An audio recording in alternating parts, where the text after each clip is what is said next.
La Argentina pasó una reforma tributaria muy importante, la más importante de la década de los 90, a fines del año 2017. Como ustedes ven, se modificó todo el sistema tributario nacional, incluyendo todas estas leyes. Parte de esta reforma tributaria está al día de hoy todavía sin reglamentar. Solo se han reglamentado aspectos muy particulares de la reforma, como son el impuesto al valor agregado sobre los servicios digitales prestados del exterior y el tema de la renta financiera o la gravabilidad de la renta financiera en cabeza de las personas no residentes, un tema muy importante en función del financiamiento que el Estado argentino recibe a través de bonos públicos de inversores del exterior para financiar su elefantiásico déficit actual.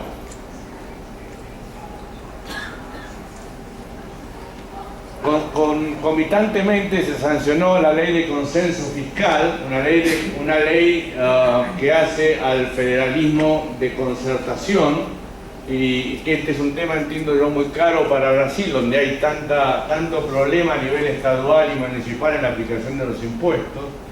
En Argentina también tenemos estos problemas, quizás un poco más ameliorados en virtud de algún instrumento legal que ha tratado de armonizar las facultades de las provincias con las facultades del gobierno federal, pero a costa, si ustedes quieren, de no tener un federalismo muy puro, sino una concentración no del todo federal y una participación en la recaudación de los impuestos federales con las provincias.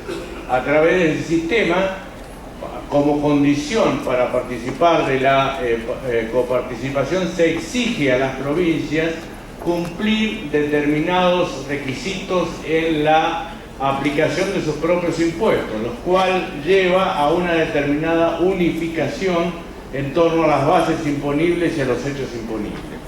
Bueno, esta ley de consenso fiscal tiende a solucionar algunos problemas puntuales que se habían detectado en el régimen: la aplicación de alícuotas diferenciales más elevadas en el impuesto al valor agregado, que es el impuesto más importante a nivel provincial, obviamente contrario a la cláusula comercial de la Constitución; la gravabilidad de la exportación de bienes, que también está prohibida por la ley de coparticipación federal, y en ambos casos las provincias se comprometieron a efectuar cambios inmediatos. Al mismo tiempo se acordaron exenciones y alícuotas máximas por actividad a implementarse en un periodo de 5 años, y se comprometen las provincias a eliminar el impuesto de sellos y a cumplir algunas otras condiciones para la aplicación del impuesto inmobiliario. ¿Cuál es el contenido esencial de la reforma argentina? Dos temas fundamentales. Uno es la internalización de las recomendaciones de las acciones BEPS de la OECD, y el otro es la reducción de la alícuota corporativa. En la sesión anterior, en la palestra anterior, escuché a la presidenta decir, luego de la exposición de Marcos Livio, que esperaba que el programa BEPS trajera un poco más de seguridad jurídica en su internalización a la legislación brasileña. Dudo fundamentalmente que eso ocurra. Mi impresión, en cualquier país donde estas normas están en este momento haciendo letra dura en la legislación, es que vamos a tener un periodo de transición y de adaptación con fuertes distorsiones y un periodo de gran litigiosidad, porque obviamente se están incorporando instituciones nuevas sobre las que no hay antecedentes administrativos o jurisprudenciales, y sobre lo que va a haber que construir toda una nueva jurisprudencia. ¿Cuáles son las acciones que se internalizan en la reforma argentina? En la acción 1 de BEPS, básicamente dos temas, el que están aquí como puntos 2 y 3, la gravabilidad de las criptomonedas y la gravabilidad de los servicios digitales B2C en el impuesto al valor agregado, porque las prestaciones digitales B2B ya estaban grabadas en el IVA. El IVA en Argentina, como ustedes saben, es un impuesto federal y no estadual. La otra parte de la internalización de la acción 1, que es la en materia de imposición directa, quedó trunca. ¿Por qué quedó trunca? Porque un día antes de enviar al Congreso su anteproyecto de ley, el Poder Ejecutivo retiró la norma que había previsto para gravar bajo una presunción de renta de fuente argentina la renta de las compañías digitales internacionales que operan en la Argentina. Después voy a explicar un poco más el porqué de esta propuesta trunca. En la acción 3 de BEPS, normas de transparencia fiscal internacional o normas CFC, se reemplaza completamente el sistema que tenía la Argentina y se incorpora un nuevo régimen en línea con lo que establece las recomendaciones de la acción 3. La acción 4, limitación a la deducción de intereses y otros cargos financieros. También se cambia el viejo sistema de limitación de la deducibilidad de intereses por la nueva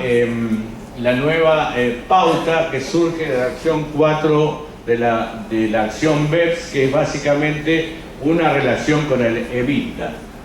Las acciones 6 y 15, Argentina ha suscrito el instrumento multilateral o llamado MLI en junio del año pasado, y en materia de abuso de tratados adoptó como estándar el Principal Purpose Test, del cual ya habló Marcos Livius un poco antes, y la cláusula de limitación de beneficios simplificada. Acción 7 BEPS, elusión artificial del estatus de establecimiento permanente, hasta la sanción de la ley 27.430 de reforma fiscal. En la legislación federal argentina había 4 definiciones de establecimiento permanente. Una vinculada con los establecimientos permanentes en Argentina de contribuyentes no residentes, otra vinculada con los establecimientos permanentes en el exterior de sujetos residentes, la definición en los convenios y una definición en un impuesto que va a desaparecer a partir del 1 de enero del 2019, el impuesto a la ganancia mínima presunta, que como impuesto complementario del impuesto a las ganancias se utilizaba para complementar una definición demasiado conceptual y poco detallista que traía la ley de impuesto a las ganancias. Ahora se incorpora una definición que está en línea con la definición que encontramos en los convenios de doble imposición de la OECD, con alguna adaptación a lo que es el concepto de establecimiento permanente en el modelo de convenio de Naciones Unidas. Las acciones 8 y BEPS, 8 a 10 en materia de precios de transferencia, quizás la reforma más importante sea la que se refiere al sexto método en materia de exportación e importación de bienes con precio en un mercado transparente o de commodities. Ustedes saben que en la Argentina había liderado toda una corriente en América Latina para gravar este tipo de productos con un sexto método no previsto en las normas de precio de transferencia de la OECD, que básicamente atendía a en una suerte de apartamiento de los criterios de la OECD, agravar la ganancia de exportación de commodities sobre la base de los precios existentes al tiempo del embarque de la mercadería y no al tiempo de la concertación de la operación. Bueno, Argentina hizo un gran lobby en la OECD tratando de que su creación diabólica fuera aceptada. No lo logró, y entonces ahora la legislación argentina se está adaptando a lo que la OCDE ha dicho este sexto método tiene que ser. La acción 13, documentación de precios de transferencia, informe país por país, Argentina adoptó este régimen, está vigente, y la reforma fiscal en el artículo 39.2 de la Ley de Procedimientos Tributarios aplica un régimen sancionatorio para el caso de omisión de presentación.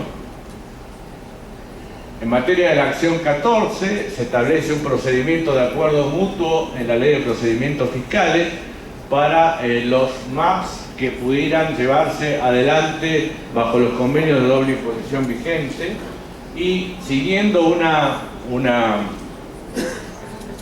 un criterio adoptado en un informe especial accesorio al plan de acción BEPS, que es el Low Income Countries Report, se adopta también la enajenación indirecta de bienes situados en la Argentina, una legislación que, como ustedes saben, comenzó a través de un fallo famosísimo en la India, que es el fallo Vodafone, luego se extendió a países muy lejanos a los nuestros, como Israel y China, y luego recaló en América Latina, básicamente en Chile y en Perú, y ahora en la Argentina. La otra pata de la reforma es la reducción de alícuotas corporativas, una reducción que lo es solo bajo determinadas condiciones. Hasta la nueva ley 27430, lo que acá se pueden ver en la primera columna como régimen anterior o ley anterior, la Argentina gravaba la renta corporativa solo con un impuesto a nivel de la sociedad y no había un impuesto adicional sobre los dividendos. La alícuota de la carga global era el 35%.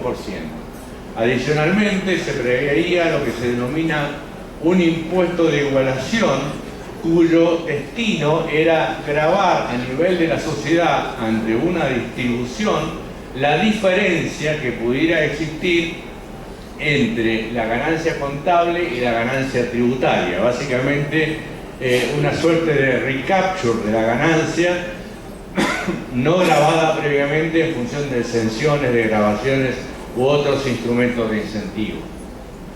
A partir del año 2018 pasamos a un régimen dual de gravabilidad de la renta empresaria, con un impuesto en cabeza de la sociedad y un impuesto adicional en el dividendo, que combinados llegan siempre a una alícuota muy cercana al 35%, que era la tasa anterior, pero que de alguna manera incentiva la retención y la reinversión de utilidades a nivel de la sociedad, porque en ese caso solo se paga el impuesto corporativo. El impuesto corporativo es el 30% por este año y el año que viene, y pasa a ser del 25% a partir del año 2020. La reforma en materia de economía digital, en materia de impuestos directos. ¿Cuáles son los principios en la Argentina en materia de gravabilidad en la tributación directa? Los principios son los principios fundamentales básicos y generalizados en el mundo, de que los servicios solamente se gravan en el lugar donde se prestan, y que en realidad el hecho de que el país sea el país de mercado, el país donde esos servicios se comercializan, no le da al país ninguna potestad tributaria para gravar en el impuesto a la renta esos servicios. Estos principios, excepto en dos casos muy especiales que prevé la ley de impuesto a las ganancias argentina, que son el caso del asesoramiento técnico del artículo 12 y algunos supuestos del artículo 13 que veremos después, no tiene discusión. Es decir, esto es aceptado incluso por la administración fiscal. Hay un par de precedentes administrativos bastante nuevos en esta materia, uno en materia de Netflix y el otro de Amazon, que corroboran estos principios. ¿Qué hacía la reforma? La reforma establecía una presunción que en la medida que se tratara de servicios B2B, el 50% de los ingresos generados por la prestación de servicios digitales desde el exterior era una ganancia de fuente argentina gravable. El modelo de esta norma era la legislación peruana que está vigente hace ya más de 10 años, creo que cerca de 20 años. Muy sensatamente, el propio gobierno retiró esta reforma porque se consideró finalmente inoportuna e inconveniente debido a consideraciones de distinta índole, de política fiscal, jurídicas y técnicas. El Poder Ejecutivo entonces consideró prudente aplazar la imposición directa en materia de economía digital hasta que se elabore una recomendación única por parte del Task Force en materia de economía digital, cosa que ocurrirá a nivel de la OECD muy probablemente para el 2020, al menos es lo que se dice. Si me preguntan a mí, creo que no vamos a alcanzar ningún acuerdo para el 2020. También para evitar superposiciones con el IVA, el riesgo de impuestos múltiples que no generan crédito fiscal en el país de residencia y el incumplimiento de obligaciones bajo el convenio de doble imposición. En materia de impuesto al valor agregado, sí, entonces, vamos a pasar directamente ahí. En materia de impuesto al valor agregado, sí, se incorpora una nueva norma por la cual se graban los servicios digitales B2C prestados desde el exterior en el impuesto al valor agregado. Aquí están básicamente los elementos esenciales del nuevo impuesto. Lo más importante, lo más interesante es que quizás está en esta última afirmación que tiene que ver con el ingreso del impuesto. El ingreso del impuesto está previsto que se haga a través de una percepción que deben hacer los agentes intermediarios de pago o emisores de tarjetas de crédito con residencia en la Argentina, que, como he mencionado, tienen que actuar como agentes de percepción. Si no interviene por ejemplo, una entidad financiera emisora de tarjeta de crédito, quien tiene la responsabilidad última de pagar el impuesto es el receptor del servicio en la Argentina. Los prestadores de servicios del exterior, a diferencia de lo que ocurre, por ejemplo, en la Unión Europea, no son responsables por el pago del impuesto ni deben inscribirse a los efectos del pago del impuesto. En esta materia, Argentina siguió la reforma colombiana del 2016, creo que es un error haberlo instrumentado como lo hicieron, pero es lo que tenemos. Este es un tema mucho más grave para ustedes que para nosotros, que es la tributación de los ingresos de la economía digital a nivel subnacional. Yo sé que en Brasil hay problemas muy graves por superposición del ICMS y el ISS, sobre todo, por ejemplo, creo que hay un conflicto en el estado de San Pablo en este momento, porque se aplica uno y el otro y los dos están pretendiendo aplicar lo mismo. Este tema en Argentina recién empieza, y como ustedes pueden ver aquí, solamente tenemos una modificación operativa que tiende a agravar en ingresos brutos los ingresos de la economía digital en la provincia de Córdoba, que todavía no ha sido testeado judicialmente y que es muy posible que se declare contrario a la ley de coparticipación federal, en tanto el impuesto está diseñado de forma muy similar al impuesto al valor agregado federal. No hay ninguna norma en la provincia de Buenos Aires ni en la ciudad de Buenos Aires, que son jurisdicciones muy importantes para estos servicios, y en Santa Fe sí hay una reforma, pero todavía no es operativa. Las normas de transparencia fiscal, Argentina adopta a partir de la ley 27.430 un doble estándar de lista negra. La lista negra se compone, por un lado, por jurisdicciones no cooperativas en materia de intercambio de información y, por otro lado, por jurisdicciones de baja o nula tributación, que son aquellas cuya tasa de renta corporativa sea 60% o menos que la tasa corporativa vigente en la Argentina. Esto habla de una tasa del 18% por los años 2018 y 2019 y del 15% a partir del 2020. Se crea además, este era el sistema anterior, como ustedes ven, funcionaba sin ninguna referencia al nivel de participación individual del accionista argentino ni la necesidad de que la compañía estuviera controlada por residentes argentinos. Esto ha cambiado ahora y se requiere que se cumplan conjuntamente que los residentes argentinos tengan la mayoría de su sociedad, que la actividad, que la entidad externa no disponga ni de los medios materiales ni personales para administrar la actividad, que los ingresos provengan de rentas pasivas en más de un 50% de los ingresos del ejercicio. Y por último, que el importe efectivamente ingresado sobre la ganancia de la entidad estén grabados a una tasa inferior al 75% de la tasa argentina. Y por supuesto engloba los casos de jurisdicciones bonds y jurisdicciones no cooperantes. En materia de capitalización exigua, como les dije, se reemplaza el viejo régimen que establecía una relación de proporción entre la deuda y el patrimonio y se establece un nuevo régimen basado en lo que es la relación con el EBITDA.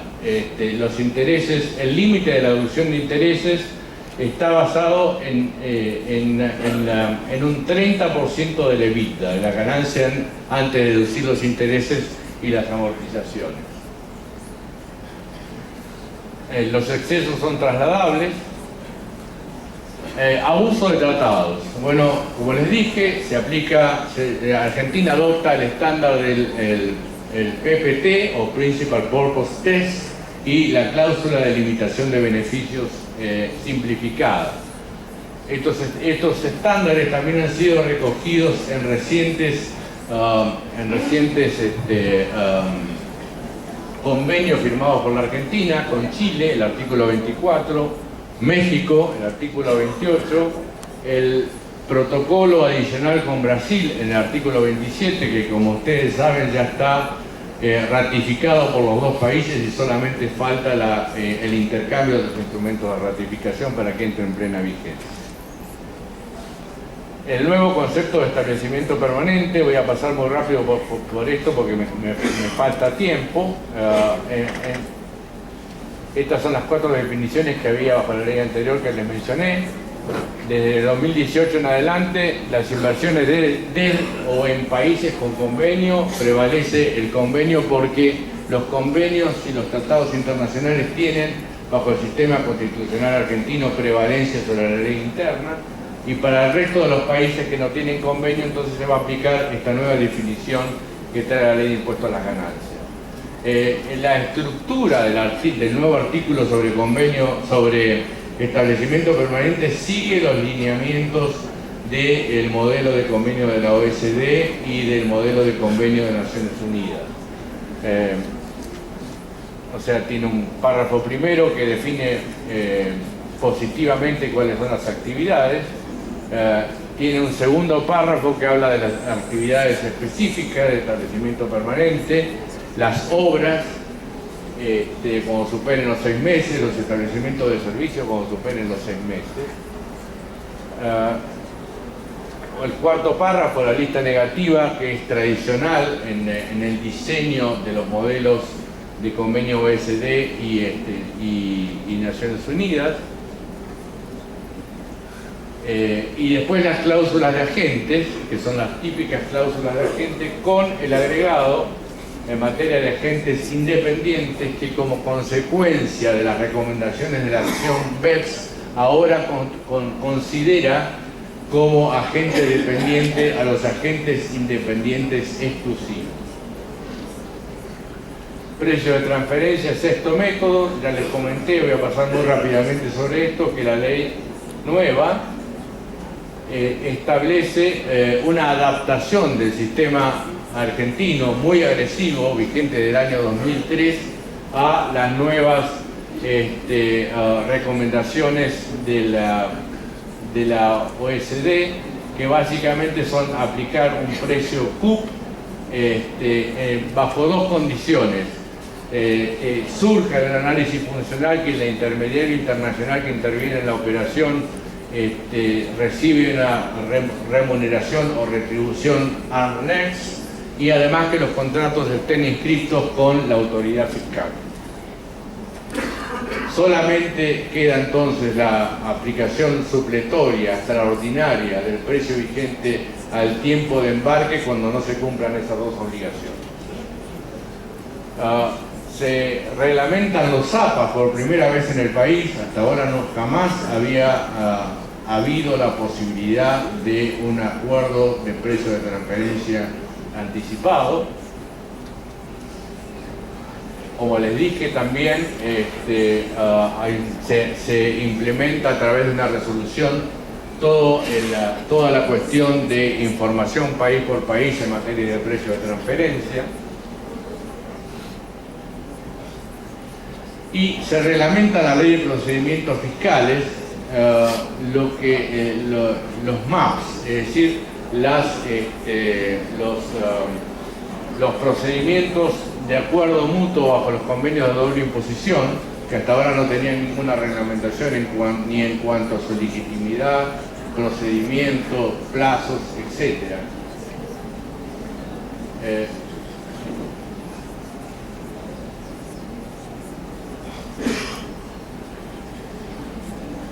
Hay dos puntos flojos en esta reglamentación que están en el acápite del medio, que son: no hay plazo para resolver el MAP, y además Argentina no adoptó a través del instrumento multilateral o MLI la cláusula arbitral, de modo tal que en ese sentido los MAPs quedan bajo toda la incertidumbre que tenían bajo la situación anterior. Es decir, los países se toman todo el tiempo del mundo cuando no quieren sentar un precedente sobre una cuestión determinada, y no hay forma de conminarlos a tomar una decisión a través de un arbitraje pasado un cierto plazo, como los 2 años que prevé el acuerdo que prevé la OECD. Se incluye una instancia de acuerdo conclusivo o voluntario de los procedimientos de determinación de oficio en sede administrativa, un tema absolutamente nuevo. No sabemos cómo va a funcionar esto. No me gustan estas cosas en países con los niveles de corrupción que tienen los nuestros, pero allí está. Y bueno, por último, esta última joyita que hemos heredado de otros países en América Latina, que es la tributación indirecta de la ganancia de capital. Siempre he sostenido que, a mi juicio, en este caso hay una aplicación ultra vires o extraterritorial de la gravabilidad, excepto que pudiera determinarse o que se previera como un elemento del tipo que esto funcione como una cláusula antielusiva específica, es decir, que exista la posibilidad de corroborar que la interposición de la sociedad extranjera tuvo como propósito evitar la tributación en el país fuente. Bueno, no hay tal elemento en la legislación argentina, es una aplicación absolutamente objetiva y se aplica siempre que se vendan acciones de una compañía extranjera cuyo patrimonio esté en un 30% al menos compuesto por participaciones en compañías argentinas o propiedad en la Argentina, y adicionalmente cuando se enajenan por lo menos el 10% de esa sociedad.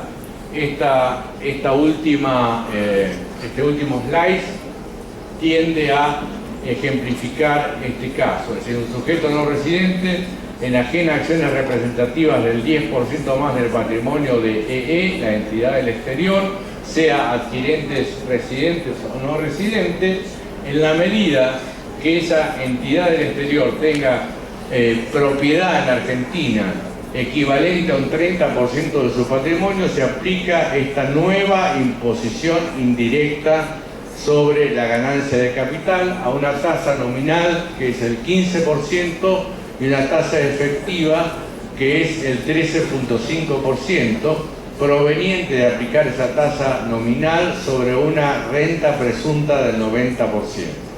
Creo que me he excedido ampliamente de mi tiempo, perdónenme, quizás no me corresponden las generales de la ley por ser extranjero, pero muchas gracias y perdón al resto del panel.